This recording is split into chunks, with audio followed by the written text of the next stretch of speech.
Louvado seja Deus por isso. Ricos espiritualmente. A avaliação de sucesso aqui de Jesus é diferente da avaliação do mundo. Embora essa igreja fosse pobre financeiramente, pobre, sem recursos espirituais, não tinham tesouros na terra, mas tinha tesouros nos céus. Era isso que eles tinham, ricos espiritualmente, pobres diante dos homens, mas eles tinham o principal, eram ricos diante de Cristo. Olha o que é que ele diz aqui, que coisa, né? Esse é o primeiro contraponto, o contraste que Jesus faz. Embora, ele diz, conheço a tribulação, a qual você está passando, a sua pobreza. Aí ele vai lá, embora seja rico. Era isso que essa igreja era. Não tinha um templo formoso, não tinha móveis de luxo, não tinha um orçamento, não tinha projeção social, mas era rica espiritualmente. E foi uma das igrejas que foram elogiadas por Jesus, ela e Filadélfia. É isso, Esmirna era pobre diante dos homens, mas rica diante de Cristo. Enquanto o mundo avalia como pastor, o mundo avalia pelo ter e pelo ser, Jesus é totalmente diferente. Totalmente diferente. Ele quer saber do meu e do teu coração. A avaliação é essa que Ele faz das nossas vidas. Ele conhece, Ele sonda os nossos corações. Ele sabe que eu e você estamos juntando o tesouro nos céus, onde a traça não corrói. É isso, a igreja de Esmirna, pobre, mas fiel até a morte, pobre financeiramente, mas rica espiritualmente. Então ela possuía o que? Tudo, e com certeza enriqueceu a muitos, por causa da sua fidelidade. Nós podemos ser ricos, claro, financeiramente também, claro que sim, mas que nós possamos ser ricos da fé, ricos em boas obras, ricos no amor uns pelos outros, que nós possamos desfrutar nessa noite das insondáveis de riquezas em Cristo Jesus, que nós possamos fazer isso, viver como a igreja de Esmirna, que era rica espiritualmente. A igreja de Laodiceia, não. Pensava que era rica, tinha bens, mas era pobre. E ele vai falar, continua falando das lutas, dos problemas. Olha o que é que essa igreja estava passando aqui. No verso 9 ainda, o segundo contraponto, o contraste que Jesus faz aqui. Essa igreja era perseguida e levantavam falsos testemunhos contra ela. Olha o que é que diz aqui, na parte C aí, e a blasfêmia dos que se declaram judeus e não são. Era uma igreja que era difamada. Você sabe o que é seu nome ser difamado por outra pessoa? Falsos rumores, calúnia, difamação. Esses cristãos aqui sofriam. A mente dos judeus, ele fala dos judeus, aqueles que se declaram judeus, os judaizantes, levantando falsas acusações contra a igreja de Cristo, a mente envenenada pelo pecado, pela maldição da mentira, do pecado e do engano, armas levianas de acusação. Eles eram pior. O que é que Jesus diz aqui, deles? Não só blasfêmias, sendo sim eles sinagogas de Satanás, filhos do diabo. Satanás é quem opera neles, porque aqueles que se levantam contra o povo de Deus, eles vão cair, todos. E Jesus diz, aqueles que se levantam contra o povo de Deus, eles são sinagogas de Satanás. O que é isso? Um ambiente de uma sinagoga, um ambiente de igreja. Dentro deles há demônios, eles são possuídos por demônios. Por isso que eles perseguem vocês. Por isso que eles levantam falso testemunho contra a igreja de Cristo, porque eles são filhos do diabo. É isso que Jesus disse aqui. Eles são demônios, sinagogas de Satanás, estão possuídos, são malditos, filhos do diabo, filhos da mentira, acusadores, enganadores. São igual a eles vieram para matar, roubar e destruir. O engano é o que está no coração deles. Era isso que eles eram. É essa a advertência, não contra a igreja, mas aqueles que se levantavam contra a igreja. Jesus está dizendo aqui, não se preocupem, eles estão se levantando, mas são sinagogas de Satanás, serão lançados no lago do enxofre, juntamente com seu mestre, com o príncipe desse mundo. Todo aquele que persegue a igreja de Cristo é filho do diabo. Ai daquele que se levanta. Não precisa você fazer nada, só ore. Cai. Todos caíram. Os 4 impérios caíram. Imagina quem pensa que é alguma coisa, um poderzinho desse tamanho, só tem porque Deus deu. Está preocupado com a política? Não se preocupe não. Quem está no controle é o dono de todas as coisas. Ele está no controle de todas as coisas. Nada foge do seu controle. Ele é Deus e controla todas as coisas. Judaizantes terríveis, inimigos da igreja, sempre foram, perseguiram Paulo por onde Paulo passou. Se você estuda Atos lá, era Paulo, formavam uma igreja, perseguição, perseguiram Paulo, lá em Antioquia da Psídia, Icônio, Coríntios, por onde o homem passava era perseguido, por causa desses homens, os judaizantes. Geralmente é uma seita, né? Se o evangelho não tivesse chegado, esses homens queriam que essa igreja ou as igrejas daquela época guardassem a lei, e esses homens nunca se dobraram para eles. Não, ele disse, não, nós olhamos para Jesus, a salvação é só por Jesus, o sábado Jesus já cumpriu, o sábado não salva, as festas não salvam, quem salva é Cristo. Por isso que eles se transformaram em sinagogas de Satanás. E aqueles que tiram Cristo do centro da igreja, vira seita também. Vira, do mesmo jeito, tiraram Cristo, colocaram homens, ou colocam um dia da semana. Não salva, quem salva é Cristo. Quem salva é Cristo. Quem salva é Cristo. Nós temos que nos apegar a esse Deus Todo-Poderoso. Esses homens nunca se dobraram, essa igreja não se dobrou, ela foi fiel até a morte. E olha que havia acusação, viu meus irmãos, contra os cristãos, sempre houve. Vocês sabem como era que os cristãos eram chamados no primeiro século? Canibais. Canibais, porque eles celebravam a ceia do Senhor, aí disseram, estão comendo carne e tomando sangue. Não, era só um memorial, era o pão e o vinho. Mas para tentar destruir a igreja, chamavam a gente de canibais.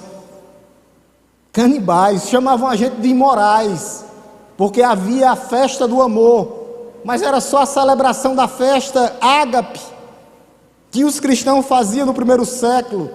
Diziam que nós dividíamos as famílias. Por quê? Porque quando um se convertia, não viviam mais no meio deles.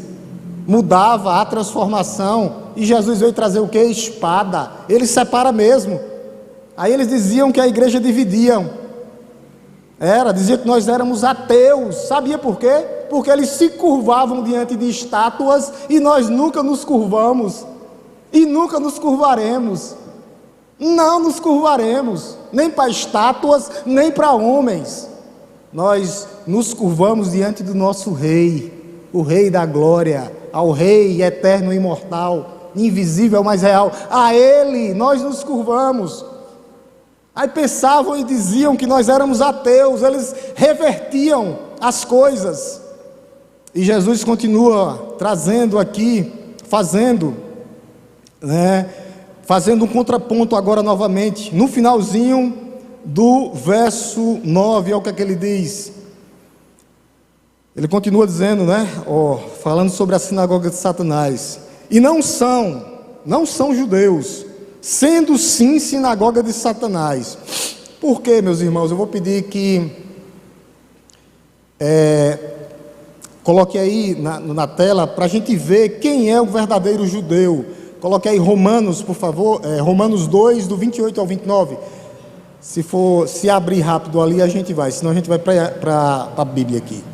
O verdadeiro Israel, o verdadeiro judeu, é aquele que circuncida o coração, sempre foi. Aqui, verso 28, 28 e 29, aí, o verdadeiro judeu, porque não é judeu quem o é apenas exteriormente. Não, eles pensavam que era porque eles eram de nascença, sabe? Eu nasci, sou judeu. Aí eles, não. Nem é circuncisão a quem é somente na carne. Eles pensavam que cortavam um prepúcio ali, eram judeus. Aí Paulo vai explicar agora quem é o judeu verdadeiro. Aqui, porém, é aquele que interiormente nunca foi rasgar as vestes, sempre foi o coração, é por dentro. Aí ele vai dizer, e a circuncisão, e a circuncisão é a do coração. Aí ele vai dizer através de quê? Pelo Espírito. Só Ele pode circuncidar o nosso coração, rasgar as nossas vestes, não sendo a letra, e cujo louvor não procede de seres humanos, mas de Deus. A verdadeira circuncisão quem faz é o Espírito Santo, convencendo o homem do pecado, da justiça e do juízo, rasgando o nosso coração, quebrando o crente e nos fazendo servos dele para a glória de Deus. Quarto ponto, no verso 10, as lutas e o sofrimento, esses homens passaram por quê? Por prisão, verso 10, mas ele começa dizendo, não temas, não tenha medo das coisas que você vai sofrer. Ele vai dizer, eis que o diabo está para lançar algum de vocês na prisão. Era tanta perseguição, que essas sinagogas de Satanás, esse povo aqui, denunciava o povo de Deus, e eles eram presos literalmente. E a prisão naquela morte não era uma prisão que nem hoje não. Uma prisão naquela época ali era um salto só, uma passada para a morte. Era uma passada para o túmulo. Os romanos não estavam nem aí para os presos. Morriam de fome, morria de doença, morria de lepra na época. Mas as prisões aconteceram. Aqueles que são sinagogas de Satanás, filhos do diabo, vão denunciar vocês e vão lançar vocês na prisão. Vocês vão ser levados à banca. Qual é a banca, pastor? A banca de testes. Todo crente é testado para ser aprovado, mas Deus é fiel. Deus nunca permite, nunca dá um fardo maior que eu e você possamos levar. Nunca dá. Nunca dá. A medida dele é completa. A medida dele é só o que eu aguento. Mas ele testa para saber até onde eu vou, aonde está o meu coração, e qual o sacrifício meu e seu agora. Qual o meu sacrifício? O que é que eu tenho que fazer nesse exato momento? O tema da noite, a fidelidade da igreja. No final do verso 10, ser fiel até a morte, dar-te-ei a coroa da vida. Esse é o sacrifício. Esse é o sacrifício meu e seu. Esse é o sacrifício. E dar-te-ei a coroa da vida. Aqueles crentes não eram pobres, eles eram ricos espiritualmente. Ser fiel até a morte aqui não é simplesmente ser fiel até o último dia da vida, mas ser fiel ao ponto aqui de até morrer pela fé em Cristo Jesus nosso Senhor. É isso que ele está dizendo aqui. Essa é a interpretação certa. eu dou até minha vida, mas eu não deixo de pregar o evangelho da salvação. Me levem e me joguem numa pira de fogo, como foi Policarpo, louvando a Deus. Vou contar a história dele depois para vocês. 86 anos, pegaram ele e disse: eu vou abandonar o meu Deus por causa de vocês. Ele nunca fez nada comigo, ao contrário, ele sempre me fez o bem. Policarpo foi discípulo de João, dos primeiros pais da igreja. Pegaram a pira de fogo, colocaram Policarpo no fogo. Era Policarpo queimando e louvando a Deus, e dizendo: Senhor, Senhor, Senhor. A mesma coisa de Estevão. Eles não sabem o que está fazendo. Que eles possam ter uma nova oportunidade de conhecer o Senhor. É isso aqui, ser fiel até a morte, ao ponto de ser levado ao tribunal da morte por causa de Cristo. Foi isso que Jesus fez por nós. Foi a cruz, pagou os nossos pecados, foi obediente até a morte e morte de cruz. E a igreja é chamada para isso, ser fiel, continuar. É só continuar, só precisa continuar. A posição do crente é uma posição de defesa, revestido da armadura de Cristo. Não precisa atacar não, só precisa manter. Deus só quer isso da gente. Ele não quer nem que você avance, não. No sentido de você não precisa fazer nada. O que você precisa? Se revestir da armadura de Cristo. Eu estou completamente revestido, pronto, fica lá, na posição de defesa. Continue perseverante. Dê um pulinho aí para o capítulo 20. Olha o que é que Jesus diz aqui, as garantias. Capítulo 20, verso 13. Verso 13. Olha o que é que ele diz. 22, perdoe-me. 22, 13. 22, 13. Vou ler do 12, tá? Vou ler do 12.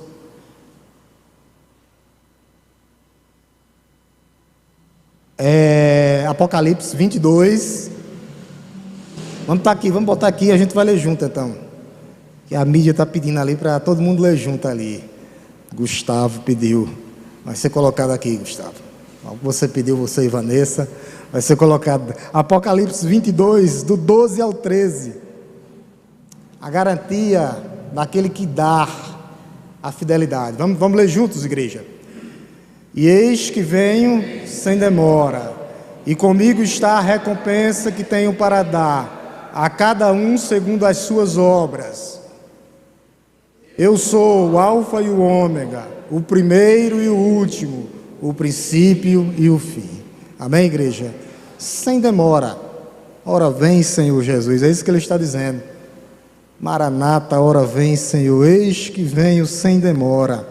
E comigo está a recompensa, o teu galardão. A quem, pastor? Aquele que perseverar até o fim, ser fiel até a morte. A igreja é chamada, convidada a ser fiel. Fiel, se manter fiel até a morte, em qualquer uma das consequências, mesmo em momento de hostilidades, de perseguições. Policarpo foi fiel até a morte. Fiel até a morte. Ele na pira de fogo, ele disse: vocês só estão queimando o corpo. Pegando fogo, ele dizendo: vocês estão queimando o corpo, mas vocês não podem queimar a alma, que a alma vai para o céu. Estão queimando o corpo, mas não queima a alma. Não queima a alma. Policarpo continuou: eu sirvo a Deus. Convidado, sabe o que era convidado? O que Policarpo foi convidado? A negar Jesus. Pode pegar nos anais da história aí, é só dar um Google, tem a história lá dele completa. Nega o teu Deus, nega o teu Jesus. e a gente não vai te queimar. Ele disse: pode queimar, que você só está queimando o corpo. Só está queimando o corpo. Mas o meu Salvador vive. E a minha alma está indo para junto dele. Aí ele disse, olhou para os que estavam queimando ele e disse: é um privilégio morrer pelo meu Senhor, pelo meu Salvador. Ser fiel até a morte.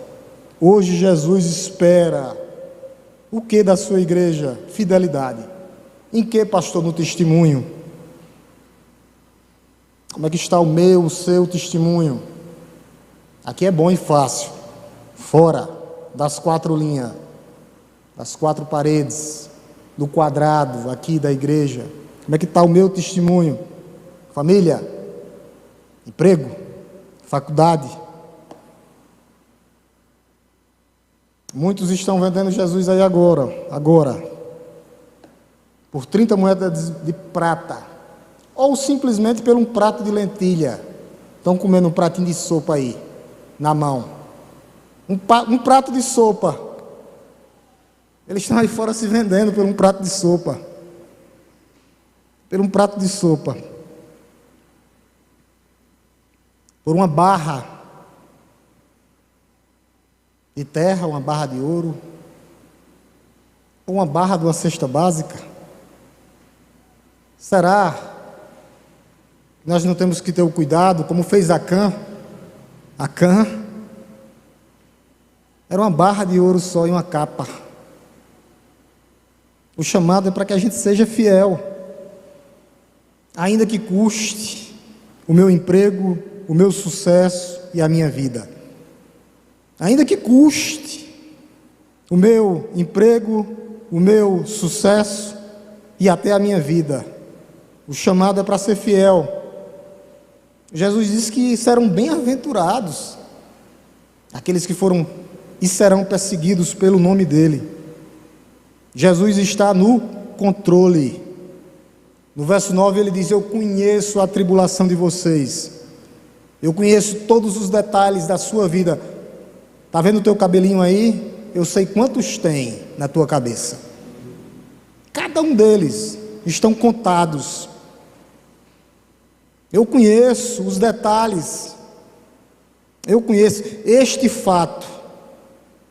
Por ele nos conhecer completamente e conhecer as nossas tribulações, é uma fonte de consolo e de conforto para a igreja hoje, nessa noite. Porque na hora da tribulação nós sabemos com quem partilhar, meu irmão. Nós sabemos aonde nós colocamos elas que tu estás passando. É, você mesmo. Nós sabemos com quem nós temos que dividir. Jesus conhece as tuas aflições, Jesus conhece as tuas necessidades. Por quê, pastor? Porque Ele está no meio da igreja, porque Ele conserva a igreja. A igreja tem a eternidade. É breve e momentâneo, esses momentos vai passar. Você está pensando que Ele não luta por você? A batalha não é tua, a luta não é tua. Ele sabe, Ele conhece. Ele diz aqui: eu conheço as tuas tribulações. A minha vida e a tua vida não está solta, não. Nosso Senhor não dorme, não dormita. Ele é o guarda de Israel. Guarda a tua entrada, guarda a tua saída, guarda o teu deitar e guarda o teu levantar. Ele está contigo e é contigo. Se alegre no Senhor. No Senhor. Ele conhece a tua vida, Ele conhece as tuas batalhas, Ele conhece as tuas lágrimas nas noites. Ele conhece, Ele sabe, e Ele tem, e Ele te dará o teu galardão, o teu presente, que já está no céu guardado. Jesus sabe os levantes que estão se levantando contra vocês, as calúnias que são lançadas contra você, às vezes os venenos das línguas mortíferas, até as conspirações. Ele sabe de tudo. Ele sabe que somos pobres e humildes de coração. Ele conhece a nossa vida de dentro para fora. Ele conhece. Ele sabe que somos ricos espiritualmente. Você não é pobre, mas rico espiritualmente, por causa dele e por meio dele. Jesus está no controle. Por isso no verso 10 ele disse, no comecinho do verso 10, eu gosto de falar porque é 365 vezes, não temas, as coisas que há de acontecer, ou o que você vai passar, ou o que você vai sofrer, não temas. Ele é com você, por você, está em você. Ele é Deus. Ele está peneirando, Ele está arrancando as últimas raízes das impurezas. É isso que Ele está trabalhando, purificando. Quem, pastor? A sua igreja, as pedras vivas dessa igreja, desse edifício que é a igreja. Você precisa olhar além, muito além. Está olhando para a tribulação. Jesus disse: não temas. Precisamos olhar além. Ele está no controle. Nenhum sofrimento é longo demais. Ele permite que a onda venha só até ali. Depois ele diz: para, volta. Ele é Senhor das ondas, Ele controla até isso. Ele fixa os limites.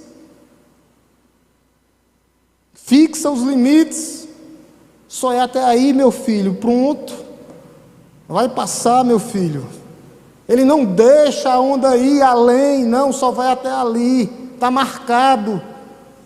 Ele é por você, Ele estabelece até o local aonde essa onda tem que chegar. É breve e passageiro. O que temos que entender nessa noite é que iremos passar. Mas ele diz no verso 10: não temas. Jesus passou, passaremos também. Mas há o limite das ondas. Ele tem controle. Ele enfrentou a tribulação, homem de dores, sabe o que é padecer. Ele é quem batalha por mim e por você, cuspido, açoitado, blasfemado. Ele sabe o que é sofrer. Ele venceu o último inimigo, a morte. Ele termina no finalzinho, dando um alerta para a igreja, no verso 11. Já serve de aplicação para a igreja já.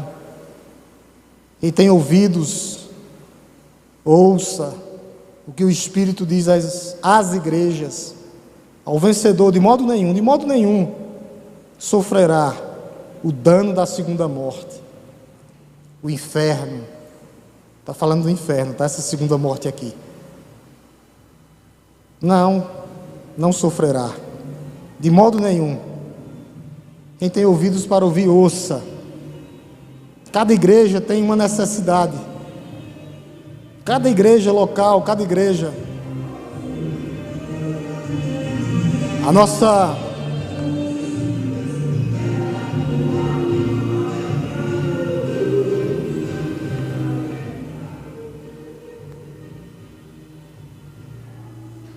A condição de Esmirna era justamente isso, perseverar.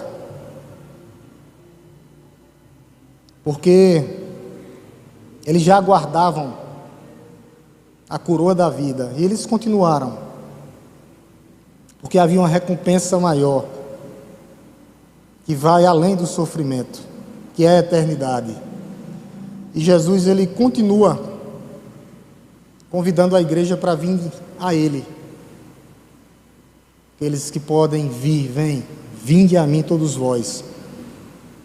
Está cansado, está sobrecarregado, está passando por algum momento de dificuldade, pranto, dor, luto, o chamado para vir era até Ele. Ao vencedor, Ele diz: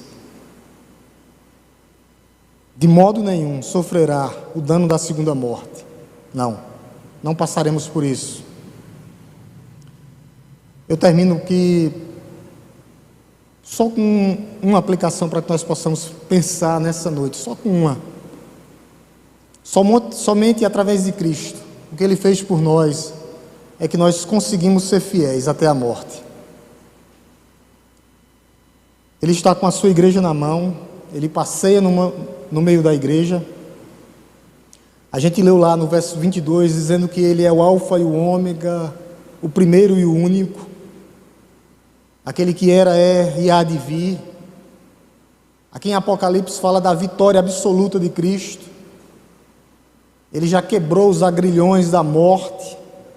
Nenhuma condenação há para aqueles que estão em Cristo Jesus. E a promessa para a sua igreja é de receber uma coroa. E essa coroa é a coroa da vida, a vida eterna juntamente com Cristo. E o que Ele promete, Ele é fiel para cumprir, porque Ele continua conservando a sua igreja. Ele está sustentando e mantém a sua igreja nas suas mãos onipotentes e poderosas. Ele cuida e cuidará de você. Continue, amada igreja, vale a pena continuar perseverando, vale a pena cada minuto viver pelo que Cristo fez por nós, vale a pena. Vamos orar em nome de Jesus, agradecendo a Deus. Quarta-feira a gente começa Gálatas em nome de Jesus. Oremos. Te louvamos, Deus Todo-Poderoso, Criador dos céus e da terra. Te bendizemos, ó Deus.